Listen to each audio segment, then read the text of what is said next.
Hello दोस्तों, welcome to प्रीति's diary. एक बार फिर से आप सभी का मेरे इस नए ब्लॉग में बहुत बहुत स्वागत है और उम्मीद करती हूँ कि आप सभी अपने जीवन में स्वस्थ होंगे, मस्त होंगे।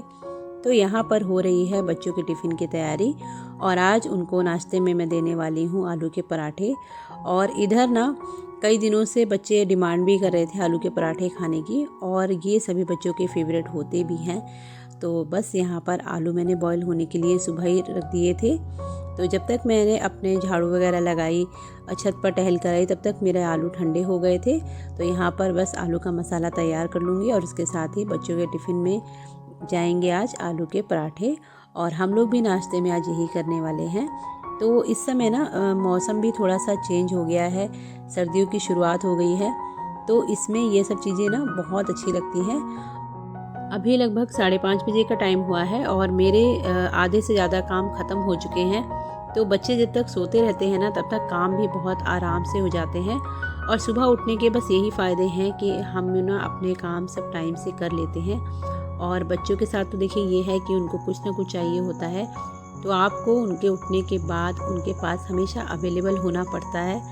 तो इसी वजह से ना मेरी कोशिश यही रहती है कि सुबह मैं जितना जल्दी उठ के अपने सारे काम कर लूँ ना वो ज़्यादा ठीक रहता है। और मुझे ना सुबह का काम करना अच्छा भी लगता है। मेरी एनर्जी सुबह बहुत हाई होती है, तो जितने काम मैं सुबह कर सकती हूँ ना, दिन ढलने के साथ साथ मेरे जो एनर्जी है ना वो भी डाउन हो जाती है। तो शाम के टाइम मैं ज़्यादा काम नहीं कर पाती हूँ। तो कोशिश मेरी यही रहती है कि मॉर्निंग में जैसे उठो उसके साथ ही अपने सारे काम जल्दी जल्दी निपटा लो, ताकि अपने लिए भी थोड़ा सा टाइम मिल सके। और आजकल ना देखिए मौसम में भी ना चेंज आ रहा है, दिन छोटे हो गए हैं, रातें हो गई हैं बड़ी, तो सोने के लिए पर्याप्त टाइम तो हमें मिल ही जाता है। तो बस यहाँ पर बच्चों को टिफ़िन दे दिया था और बस उसके बाद मैं आ गई थी अपने सफाई के काम में। और पूरे घर में मॉपिंग वगैरह मैंने पहले ही कर दी थी, सिर्फ किचन क्लीनिंग बाकी थी। तो इसमें भी मैं ये सारे बर्तन जो भी थे वो सब धो के और उसके बाद करूँगी अपने आगे के काम। और देखिए अब दिवाली भी आ गई है, तो धीरे धीरे ना घर की साफ़ सफाई भी शुरू करनी है। और सफाई का तो देखिए ऐसा है ना कि हम जितना भी सफाई करते हैं ना, थोड़े दिन के बाद फिर कर वैसे ही हो जाता है। लेकिन दिवाली एक ऐसा फेस्टिवल है जब घर के कोने कोने से गंदगी हम लोग निकाल देते हैं। ऐसा बहुत सारा सामान होता है जो हमें नज़र भी नहीं आता है। और जब हम क्लीनिंग करते हैं ना, यानी कि जो दिवाली वाली क्लीनिंग होती है, तब बहुत सारा ऐसा सामान होता है जो हमारे घर से निकल जाता है। तो बस अब उसी की शुरुआत करनी है। और वैसे तो इधर सफाई तो चल ही रही थी, क्योंकि त्यौहार आते हैं तो धीरे धीरे करके हम लोग अपने घर को क्लीन तो करते ही हैं। तो यहाँ पर आप देख सकते हैं कि ये जो भी माला वगैरह मैंने अभी नवरात्र में लगाई थी ना, तो उनको मैंने वॉश नहीं किया था। तो ये सब मुझे आज धो के रखने थे, क्योंकि ना कई दिनों से हमारे यहाँ पानी की बहुत दिक्कत हो रही थी। तो ये सब मैंने ऐसे ही उठा के रख दिए थे। तो आज धूप भी अच्छी निकली थी, तो ये सब मैंने यहाँ पर वॉश करके रख दिए हैं। और अभी मैं लेकर आ गई थी इनको छत पर। नाश्ता वगैरह मैं कर चुकी हूँ, खाने की तैयारी मेरी हो गई है। तो बस अभी मैं हो गई हूँ फ्री। और अभी ना लगभग 10 बजे का टाइम ही होगा और मेरे लगभग सारे काम हो गए हैं। तो अगर सुबह जल्दी उठ जाते हैं ना तो बहुत सारा टाइम हमें मिल जाता है एक्स्ट्रा कामों के लिए। और जैसे कि मैंने आपको बताया था कि अभी दिवाली की क्लीनिंग शुरू हो गई है, तो इसमें ना एक्स्ट्रा टाइम तो चाहिए ही होता है। और ये जो भी काम होते हैं ना, ये मैं जब ही करती हूँ जब बच्चे स्कूल चले आते हैं, क्योंकि जब वो लोग घर पे रहते हैं तब फिर ये काम ना हो नहीं पाते हैं। तो बस कर्टेंस वगैरह जो भी थे वो मैंने सब धो के यहाँ पे डाल दिए हैं। और धूप में ना अब पहले वाली तेज़ी नहीं है, तो कोशिश मेरी यही रहती है कि जितनी जल्दी मैं कपड़े धो लूँ उतना अच्छा है, ताकि टाइम से कपड़े सूख जाएँ। और नहीं तो ना घर में कपड़े इधर उधर फैले रहते हैं, तो उससे भी ना घर बहुत ख़राब लगता है। तो बस सबसे पहले मैं यहाँ पर कपड़े सुखा दूँगी और उसके बाद करना है मुझे आज से अपनी दिवाली की क्लीनिंग को शुरू। तो चलिए मैं कपड़े सुखा लेती हूँ और उसके बाद करती हूँ आपसे बात।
सुबह 4 बजे से उठने के बाद 10 बजे तक लगभग मैं बिल्कुल फ्री हो गई थी और बस ये कपड़े वगैरह डालने के बाद नीचे आने के बाद थोड़ी देर आराम किया और उसके बाद शुरू कर दी है मैंने अपनी आगे की क्लीनिंग।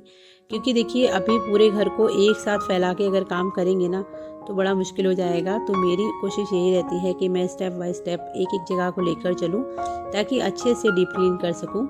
तो यहाँ पर आप देख सकते हैं कि ये जो मैंने बाजार लगाई है ना, ये इस अलमारी से निकली है और आप लोग ना यकीन नहीं करेंगे कि इतनी छोटी सी अलमारी में इतना सारा सामान आ गया था। तो हाँ, ये बात बिल्कुल सच है, इसी अलमारी से सब सामान निकाला है। थोड़ा बहुत एक्स्ट्रा सामान भी था, कपड़े वगैरह जो उधर रखे थे वो भी मैंने यहाँ पर ला के रखे हैं। तो आज मैंने शुरुआत की है अपनी अलमारियों के साथ, क्योंकि अगर ये अंदर से क्लीन हो गई ना तो फिर बाहर की सफाई तो हो ही जाएगी। और ये वाली अलमारी ऐसी है ना कि इसमें बच्चों के कपड़े तो रहते ही हैं, साथ में मैं भी अपने डेली यूजेस के कपड़े जो हैं वो रख देती हूँ।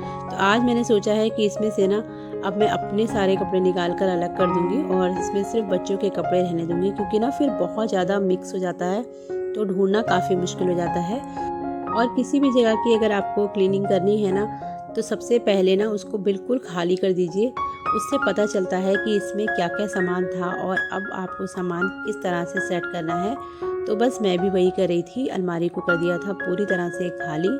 और मुझे ना खुद बहुत ज़्यादा हंसी आ रही थी कि इस अलमारी के अंदर मैंने कितना सारा सामान रखा हुआ था।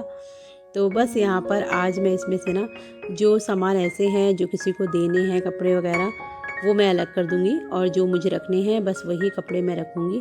क्योंकि बहुत ज़्यादा मैस हो रहा था अलमारी में ना, हर हफ्ते मुझे क्लीन करना पड़ता था और फिर वैसे ही हो जाता था। तो बहुत सारे कपड़े मैंने इसमें से अलग कर दिए हैं और बस सारे कपड़े फोल्ड करके रख दिए हैं। और अब बारी थी इनको सेट करने की। तो ये सब काम जो होते हैं ना, ये मैं जब ही करती हूँ जब मेरे घर के सारे काम ख़त्म हो जाते हैं, क्योंकि इसमें लगता है अच्छा खासा टाइम। और जब हम ध्यान से किसी चीज़ को करते हैं ना तो फिर उसका रिज़ल्ट भी हमें अच्छा ही मिलता है। तो बस सारे कपड़े मैंने देख लिए थे, जो डोनेट करने वाले कपड़े थे वो अलग कर दिए हैं और जो कपड़े बिल्कुल यूज़लेस हैं उनको मैंने हटा दिया था। तो दिवाली में ना यही होता है, घर की जैसी क्लीनिंग दिवाली पर हो पाती है ना, वैसी चाहे हम पूरे साल भर करें ना तब भी नहीं हो पाती है। तो बस ये कपड़े कुछ थे जो हैंग करने वाले थे, इनको मुझे आयरन करना है तो इनको मैंने हैंग कर दिया है।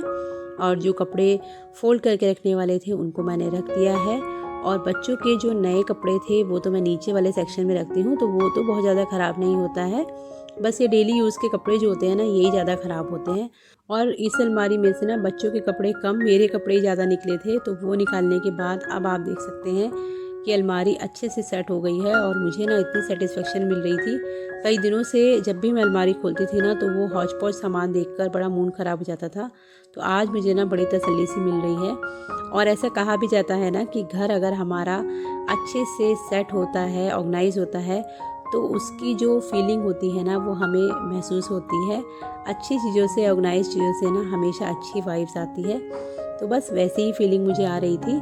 और बस जो सामान यहाँ पर हैंग करना था वो कर दिया है और कुछ सामान मैंने इस बॉक्स में करके रख दिया था वो नीचे वाले सेक्शन में। और यहाँ पर बच्चों के हैंकीज़ वगैरह हैं वो मैं हमेशा इस छोटे से बॉक्स में रखती हूँ, तो जब उनको लेना होता है उनको आराम से मिल जाते हैं। और यहाँ पर रख दिए हैं कुछ एक्स्ट्रा टॉवल और कुछ कपड़े आयरन करने वाले थे जो मैंने अलग रखे हैं, बाकी कपड़े हैंग कर दिए हैं।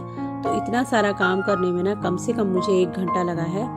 और आप लोग यकीन नहीं मानेंगे, बहुत सारे कपड़े ऐसे थे जो बिल्कुल यूज़लेस थे, वो भी इस अलमारी में रखे हुए थे, तो बस वो मैंने निकाल दिए हैं। और नीचे वाले सेक्शन में बच्चों के मैं हमेशा आने जाने वाले कपड़े रखती हूँ, तो मुझे ना ढूंढना नहीं पड़ता है। तो आज इस अलमारी का काम तो हो गया है, अब करूँगी मैं दूसरी वाली अलमारी को। तो आज के ब्लॉग को करूँगी मैं यहीं पर एंड। आई होप आपको आज का ब्लॉग पसंद आया होगा और आप लोग बताइएगा कि किस किस ने अपने घर में ना दिवाली की क्लीनिंग शुरू कर दी है।